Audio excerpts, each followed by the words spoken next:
Shalom saudara, saya percaya dimanapun saudara berada, kasih anugerah Tuhan senantiasa bersama kita semua. Pernahkah saudara mendengar pernyataan nama baik itu perlu dijaga sampai mati? Ternyata firman Tuhan juga mendukung hal tersebut. Amsal 22 ayat 1 menuliskan, nama baik lebih berharga daripada kekayaan besar, dikasihi orang lebih baik daripada perak dan emas. Dalam edisi Voice of Pentecost kali ini, kita akan membahas mengenai The True, personal branding. Apa yang ada di pikiran kita ketika mendengar nama Daniel? Gua singa, seorang yang tidak kompromi terhadap dosa. Bagaimana dengan Daud? Orang mengingat Daud sebagai Raja Israel, seorang yang dekat dengan Tuhan, atau dosanya terhadap Batsheba. Ketika kita dapat mengingat suatu perbuatan atau sikap seseorang, bisa diartikan bahwa orang tersebut sudah memiliki personal branding. Personal branding adalah proses pembentukan persepsi masyarakat terhadap citra yang ditampilkan seseorang secara konsisten dan terus-menerus, meliputi kepribadian, kemampuan, dan nilai dirinya. Misalnya ada seorang pendeta yang dikenal oleh masyarakat sebagai pendeta yang banyak melayani keluarga. Maka orang yang sedang bermasalah dalam keluarganya tidak ragu untuk datang minta dilayani oleh pendeta tersebut. Ada orang yang dikenal dermawan karena suka memberikan bantuan. Bahkan ada juga orang yang terkenal pelit karena memang pelit. Statement-statement itu menunjukkan personal branding yang dimiliki orang-orang tersebut di tengah masyarakat. Seorang marketing consultant, John Jantsch, mengatakan bahwa personal branding adalah seni untuk dikenal, disukai, dan dapat dipercaya. Apakah orang percaya perlu memiliki personal branding? Tentu saja. Ketika seseorang dikenal sebagai orang yang baik dan dapat dipercaya, maka orang lain akan mudah memberikan kepercayaan dalam berbagai hal. Contohnya dalam bisnis. Personal branding yang baik akan membantu kita dalam menjalani kehidupan yang pada hakikatnya selalu terkoneksi dengan orang lain. Jadi, bagaimana kita membangun personal branding?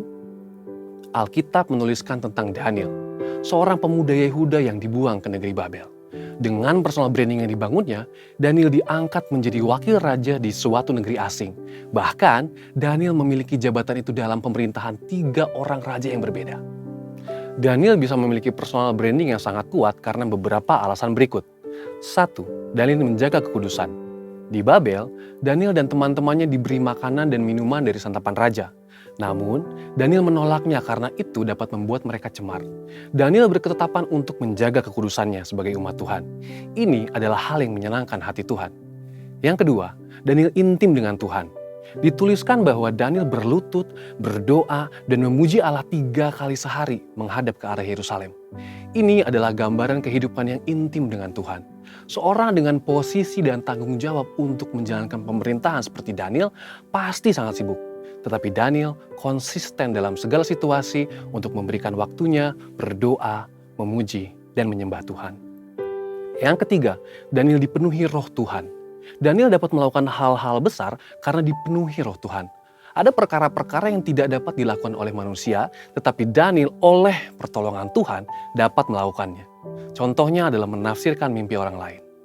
Dalam prakteknya, saat ini salah satu cara termudah dan paling efektif untuk membangun personal branding adalah melalui media sosial. Sebut saja Instagram, Facebook, YouTube, Twitter, TikTok, dan platform media sosial lainnya.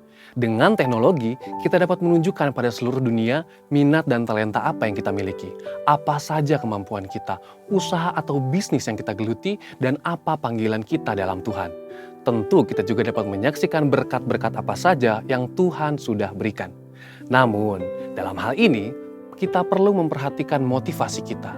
Tidak jarang kegiatan membangun personal branding di media sosial dikaitkan dengan kegiatan menyombongkan diri sendiri. Contoh, saat kita ingin membangun personal branding sebagai seorang yang tertarik akan dunia fashion. Awalnya, kita dapat mulai membuat konten-konten dengan berbagai fashion yang kita miliki.